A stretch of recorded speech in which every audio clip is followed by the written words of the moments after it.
So I will try to give power. The situation is same. Let's start with the DSO.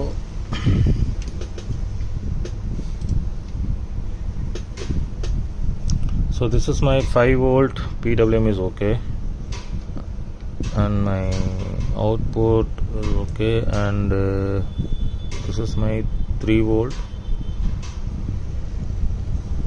and bias நானும் கை வைக்கல, ஏன்னா so chip select is happening, so நாங்கள் கை வைக்கல, எனக்கு தேவையும் இல்லை இப்போ. So this is my RAM.